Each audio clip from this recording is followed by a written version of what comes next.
Hi viewers, welcome to our channel. ప్రస్తుతం మనతో పాటు సీనియర్ జర్నలిస్ట్ దాము బాలా సార్ వారితో మాట్లాడారు. నమస్కారం సార్. నమస్తే సార్, రఘురామకృష్ణరాజు గారికి నర్సాపురం నుంచి ఎంపీ టికెట్ కన్ఫర్మ్ అయిపోయింది అన్న ఒక వార్తలు రావడం చూస్తున్నాను సార్. అసలు ఇది ఎలా సాధ్యమైంది? అంటే ఏ పార్టీ నుంచి ఆయనకి టికెట్ దొరికింది? మరి బీజేపీ నుంచి అక్కడ శ్రీనివాస్ అనే వ్యక్తి పోటీ చేస్తున్నది, ఆయన పరిస్థితి ఏంటి సార్? నిన్న నేను ఆయన వీడియో చూశాను. శ్రీనివాస్ వర్మ, ఆయన మామూలుగా ఆయన బీజేపీ వర్మ అని పిలుస్తారు. అక్కడ 30 ఏళ్ళుగా ఆయన పనిచేస్తున్నాడు.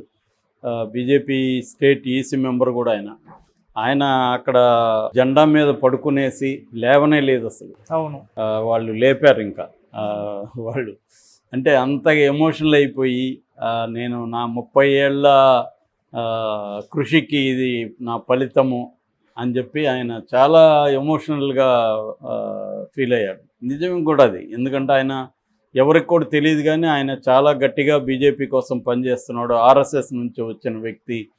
నిజానికి 6 మంది ఎంపీలలో ఆయన ఒక్కడే బీజేపీ వ్యక్తి. మిగతా అందరూ కూడా జంపింగ్ జిలానీలు అంటారు కదా, జంపింగ్ జపాంగ్సా ఏదో అలాగా వేరే పార్టీల నుంచి వచ్చిన వాళ్ళు తప్ప ఈయన ఒకడే బీజేపీలో ఇన్హెరెంట్గా ఆర్గానిక్ బీజేపీ ఆయన.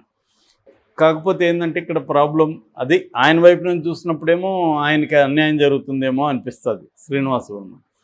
ఇక రఘురామకృష్ణరాజు విషయానికి వస్తే, నిన్న ఆయన కాన్ఫిడెంట్గా చెప్తున్నాడు, నేను వేరే ఎక్కడా పోటీ చేయను, ఎమ్మెల్యేగా అసలు చేయను, నేను ఇక్కడే చేస్తాను, నాకు ఇక్కడే కూటమి నుంచే చేస్తానని నిన్న కూడా చెప్తున్నాడు. మరి అంత కాన్ఫిడెంట్గా చెప్పడానికి, అంతకుముందేమో నేను ఓడిపోయాను, జగన్ గెలిచాడు, ఇవంతా మాట్లాడాడు. నిన్నేమో కాన్ఫిడెంట్గా మాట్లాడుతున్నాడు. అంటే ఏమన్నా శ్రీనివాస్ వర్మను మార్చి ఈయనకి ఇస్తారా? బీజేపీ ఏమన్నా ఒప్పుకొనిందా? లేకపోతే ఆ సీటును తెలుగుదేశం తీసుకొని వాళ్ళకి వేరే సీట్ ఏమన్నా చంద్రబాబు ఇస్తాడా? అలాగా తెలుగుదేశం నుంచే ఈయన రఘురామరాజుని పెడతారా అనేది చూడాలి. అది మనకు తెలియాలి. ఎందుకంటే రఘురామకృష్ణరాజు ఇండైరెక్ట్గా ఏమైనా ఒత్తిడి చేయడానికి కూడా అలాగ మాట్లాడి ఉండొచ్చు, నాకు ఇస్తారని కూడా. లేదో ఆయన మీద కూడా చాలా ప్రెజర్ ఉందని చెప్తున్నారు. ఎక్కువ మంది ఆయనకు ఫోన్లు చేయడం, అది రింగ్ అవుతూనే ఉన్నాయి నా ఫోన్లని ఆయన కూడా చెప్తున్నాడు.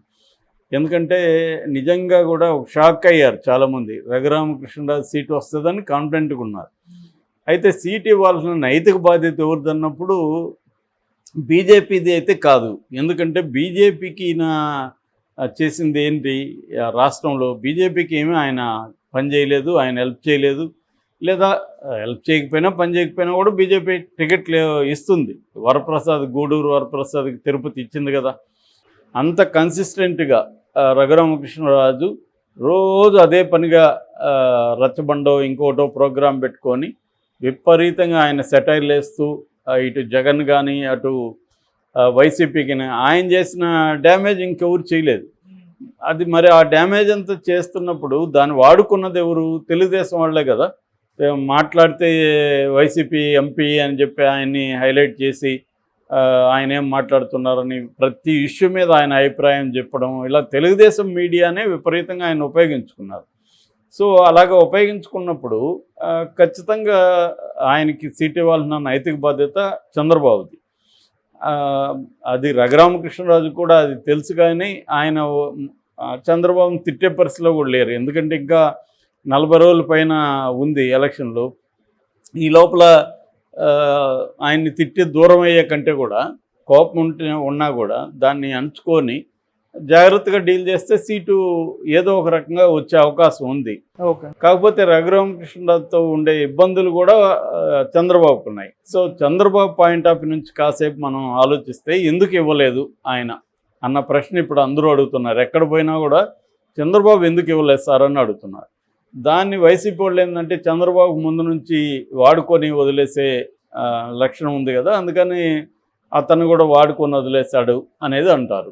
సరే, అది పక్కన పెడితే ఆయన వైపు నుంచి ఏమి కారణాలు ఉండొచ్చు అని కానీ మనం ఆలోచిస్తే, ఒకటి, అందరికి కూడా రఘురామకృష్ణరాజు మీద ఉన్న అభిప్రాయం ఏంటంటే, ఈయన రేపు మనకిచ్చినా కూడా ఆయన అడిగిన కోరికలన్నీ తీర్చకపోతే రేపొద్దున మనకి యాంటీగా అయ్యే అవకాశం ఉంది. ఇప్పుడు జగన్ ఆయనకి చేసిన అన్యాయం ఏంటి?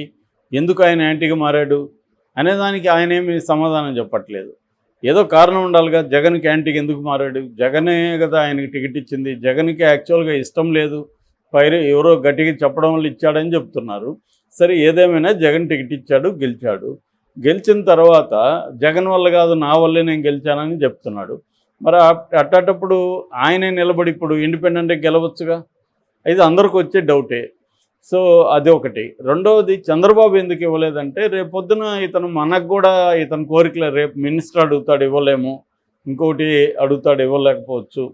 అట్లాంటప్పుడు ఈయన మన మీద కూడా ఇలాగే మొదలు పెడితే సమస్య కదా, అనవసరంగా కెలుక్కోవడం ఎందుకనే ఒక భయం ఉండొచ్చు. రెండవది, ఇంకొక వెర్షన్ ఏం చెప్తున్నారంటే లోకేషే అడ్డుపడ్డాడని. ఎందుకంటే రేపొద్దున ఈయన పార్లమెంట్లోకి వెళ్ళి అక్కడ తనకి యాంటీగా మాట్లాడడం ఇవన్నీ చేస్తే బదనం అవుతాం. లోకేష్కి ఉన్న భయం ఏమంటే ఇతన్ని నేను కంట్రోల్ చేయలేను, జగనే చేయలేనప్పుడు నేను ఎక్కడ చేస్తాను. అవును. ఎందుకంటే నెక్స్ట్ లోకేషే యాక్టివ్ అవుతాడు. ఎందుకు 2029లో లోకేష్ సీఎం క్యాండిడేట్గా ప్రొజెక్ట్ అవ్వాలంటే ఈసారి కానీ గవర్నమెంట్ ఫామ్ అయితే లోకేష్ని లీడర్గా ఎస్టాబ్లిష్ చేయాలి. అందుకని అతనికి ఉండే ప్రాబ్లం ఏంటంటే 2 ప్రాబ్లమ్స్ ఉన్నాయి లోకేష్కి. ఒకటి పవన్ కళ్యాణ్, 2 రఘురామకృష్ణరాజు. సరే, పవన్ కళ్యాణ్ పరిస్థితి ఎట్లా అనేది పక్కన పెడితే రఘురామకృష్ణరాజు మనతో కూడా ఇలాగే రేపు బిహేవ్ చేస్తే ఈయన మనం కంట్రోల్ చేయలేము అనే భయం ఉంది. పోనీ అసెంబ్లీకి ఇద్దామంటే అది రేపు ఇంకా టెన్షను. ఆయన వచ్చి రేపు మంత్రి పదవి అడగచ్చు, ఏదన్నా ఇబ్బంది ఉంటుంది అనేది. ఎందుకంటే ఆయనకి వైసీపీలో కూడా అదే ఇబ్బంది వచ్చింది. అక్కడ పార్లమెంట్లో జగన్ ఏమో విజయసాయి రెడ్డికి, మిథున్ రెడ్డికి బాధ్యతలు అప్పగిస్తే ఈయన వాళ్ళతో కలిసి పనిచేసి వాళ్ళ నాయకత్వంలో పనిచేసే లక్షణాలు ఈయనకి లేవు, అందువల్ల కూడా గొడవలు వచ్చాయని చెప్తున్నారు. సో అదే రేపు తెలుగుదేశంలో కూడా అదే అవుతుంది కదా. తెలుగుదేశంలో ఈయన ఎవరో ఇన్ఛార్జ్ పెడతారు, వాళ్ళ కింద ఈయన పనిచేయాలి, ఈయన పనిచేయడు. ఈయన నాకు అమిత్ షా తెలుసు, మోడీ తెలుసు అంటాడు రేపు. సో ఆ ఇబ్బంది ఉంది రఘురామకృష్ణరాజుతో కలిగి. అందుకని చంద్రబాబు పాయింట్ ఆఫ్ వ్యూలో చూసినప్పుడు చంద్రబాబుకు ఉండే ఇబ్బందులు ఉన్నాయి. కానీ ఆ విషయాన్ని ముందే ఆయన చెప్పుండాలి.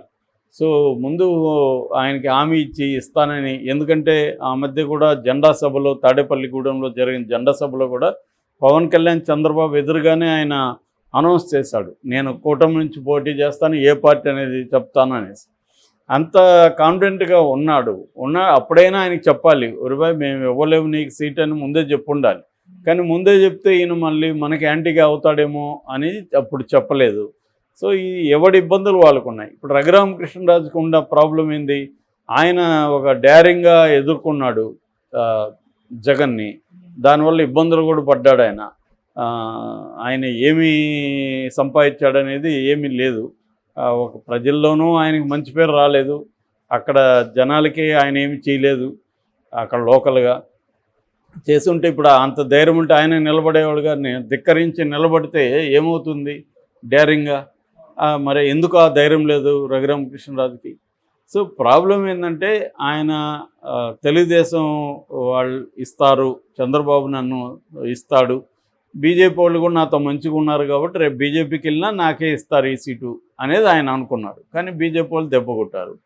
సో ఇప్పుడు బీజేపీని ఏమనలేము, ఎందుకంటే బీజేపీ ఏమన్నా హామీ ఇచ్చిందా ఈయనకి ఇస్తామని, లేకపోతే బీజేపీ ఎందుకు ఇవ్వాలి, బీజేపీకి ఏమైనా ఉపయోగపడ్డాడైనా అన్న ప్రశ్నలు బీజేపీ వైపు నుంచి వస్తాయి. కాబట్టి బీజేపీ వాళ్ళకి నైతిక బాధ్యత ఏమి లేదు, ఉన్నదైతే చంద్రబాబుకే బాధ్యత. చంద్రబాబు ఇవ్వలేదు, ఇవ్వకపోవడానికి ఈయన కారణాలు ఉండొచ్చు, కానీ అది ఆయనకి క్లియర్గా చెప్పుండాలి రఘురామకృష్ణరాజుకి. అది చెప్పకుండా రఘురామకృష్ణరాజుకి ఒక హోప్ క్రియేట్ చేసి ఇప్పుడు అతను అప్సెట్ చేయడం వల్ల మొన్న మహా టీవీలో ఆయన ఓపెన్ అప్ అయ్యి చంద్రబాబుని ఇండైరెక్ట్గా ఒక బ్లాక్మెయిల్ చేస్తున్నట్టుగానే మాట్లాడాడు. అంటే నాకు సీట్ ఇవ్వకపోతే నాకే సీట్ ఇప్పించలేనోడు, నమ్ముకున్న వాడికి ఇప్పించలేనోడు, ఇంకా రేపొద్దున పోలవరాన్ని కంప్లీట్ చేస్తాడు, ఇంకొకటి కొట్లాడి ఎలా తెస్తాడని కరెక్ట్ ప్రశ్నే అది. సో ఇప్పుడు ఏంటంటే ఇంకోటి రఘురామకృష్ణరాజు వల్ల వచ్చిన నష్టం కూటమికి ఏంటంటే ఆయన జగన్ ఇన్ఫ్లుయెన్స్ బీజేపీలో ఉందని చెప్తున్నాడు. అది ఇప్పుడు కూటమికి డేంజరు. ఎందుకంటే జగన్ ఇన్ఫ్లుయెన్స్ కూటమిలో బీజేపీలో ఉంటే మరి బీజేపీ కూటమికి ఎలా హెల్ప్ అవుతుంది? ఇది అందరికీ ఉన్న ప్రశ్న. సో మరి ఇంకా టైం అయితే ఉంది ఈ సమస్యలన్నీ సాల్వ్ చేసుకొని వాళ్ళు ముందుకెళ్ళడానికి. కానీ బీజేపీ ఈ కూటమిలో చేరడం నష్టమా లాభమా అన్న కన్ఫ్యూజన్లో అయితే ఇప్పుడు పడిపోయారు అందరూ. దానికి లేటెస్ట్గా రఘురామకృష్ణరాజు ఎపిసోడే కారణం. అది okay sir, thank you so much.